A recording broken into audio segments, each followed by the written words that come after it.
Okay. All right, it's clipped. That is a huge pain. ASMR. Well, hello, my little fluoride stare ducklings. It is I, Austin of the Vintage Warfare channel, here to talk about a more serious subject, and that is affordable military surplus in 2024. And you know it's bad because I'm uploading more than once a month, so that's how you know I'm destitute. Now, I'm going to be breaking this down into three separate categories. It's going to be shootable,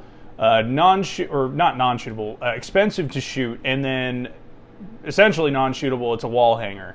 And remember to like and comment on this video. Oh, by the way, if you know a deal out there, like somebody's going to be like, oh, the Ishapore, I probably pronounced that wrong, Enfields are a great deal right now. Why didn't you mention that? Well, it's because, I don't know, I forgot it. I didn't put it in the original list that I did. But comment that down below, or any deals you have, because that benefits the audience. So please do that. Okay, so the first category is shootable. The criteria of this is, as an example, I used a Mosin Nagant as one of them, because those are still under $600. I've actually seen them increasingly, like just a regular shootable Mosin Nagant for like $300 and something, right? But the ammo is 7.62x54R is usually available at most storefronts you would go to. That's kind of the example of what shootable is. Post-war P38s and P1s. Atlantic Firearms actually, they just sold out. Sorry, guys. But those are around $500. They're 9mm. They're shootable. They are generally across the board. They don't go well above 500. They don't go much lower, but they're still sub 600. It's still a deal. And a caveat to pistols that are actually a good deal. I see a lot of Bulgarian Makarovs on Atlantic Firearms for less than $500. I see CZ82s everywhere for $300, and those are really cool pistols. 9x18 Makarov is a little more expensive than other shootable calibers, but it is widely available. It's not, you don't have to sell your kidney to be able to shoot your CZ82 or 83. Another one is the Yugo M48. Now, I know some of you are going to raise your eyebrows with that one because there are Yugo M48s that are listed for above $600 out there. I've also seen a lot of them that aren't. Even Royal Tiger imports, and by the way, I'll get into Royal Tiger imports.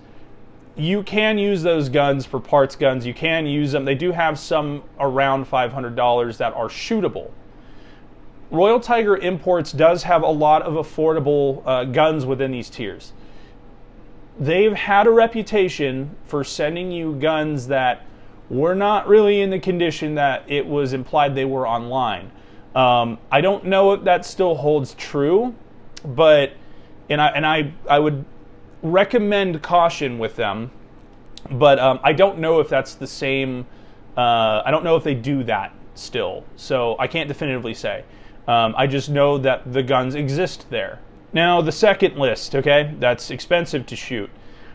Pretty much every M91 Carcano variant out there, or most of them, are affordable, sub $300. Sometimes you'll find them for about $300 if they're very nice, matching, etc., etc. But the Carcano is a cool rifle with a lot of World War II history and World War I history. Very cool to own. So yeah, I recommend that one. I consider that very affordable. Now, the Type 99 Arisaka, okay?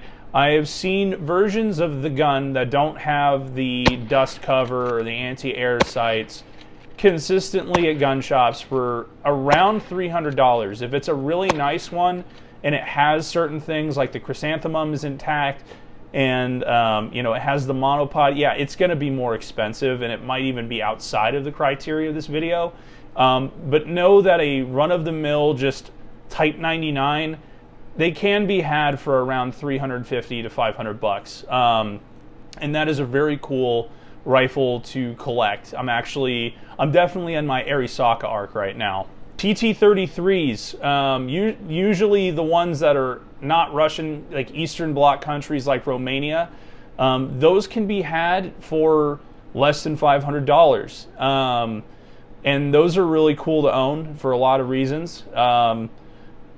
The ammo is out there. It's a little bit more expensive right now, but it is widely available in bulk. And honestly, a lot of these guns you should just buy in bulk. or at least when it comes to the ammo, it does go a lot further, and you don't have to like go sifting around the internet or online to find it. So whenever you see stuff in bulk, like, try and buy it. All right, now we're going to get into the wall hanger tier. This is kind of like going to apply to a lot of Austrian rifles, okay? The M95 Steyr is one of them. It's really hard to find the ammo for it. A lot of old Mannlicher rifles apply to this. I know some people are going to be like, oh, a Berthier. Where'd you see that? I have seen them. The rough ones, especially on Royal Tiger imports, they do exist. As I already said, though, Ethiopia and Royal Tiger, just be aware before you order it that they do have a reputation. I did mention some pattern 14s in there. Pattern 14s are a lot cheaper than pattern 17s, mainly because 303 British has been drying up, and it is a real pain to find it. But they are a lot more affordable when compared to the shootable variants like the pattern 17. So if you're into like World War I, World War II history, the pattern 14 is another one that I would say is pretty cool. And as you can see, there are some very cheap Italian revolvers out there, but the caliber is very obscure. I think there's one guy who reproduces the ammunition online. Would definitely be worth it for collecting reasons. In fact, I'm going to order one probably today. But, you know, just know that you're probably not going to be able to shoot that one either. And if you want to see the full guide on that, it's on my Instagram. Yeah, and I also post other ones like what kind of makes a rifle more valuable depending on the type of rifle and kind of what to look for. But that's going to do it for me today, guys. Sauce and Vintage Warfare.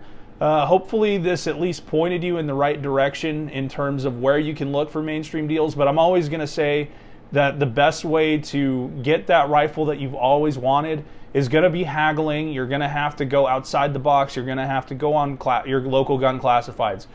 Go to the mom and pop shop 30 minutes away and just check it out. I mean, sometimes they're even up for offers, so it's worth looking into doing that stuff. I'll see you in the next video, next quarter.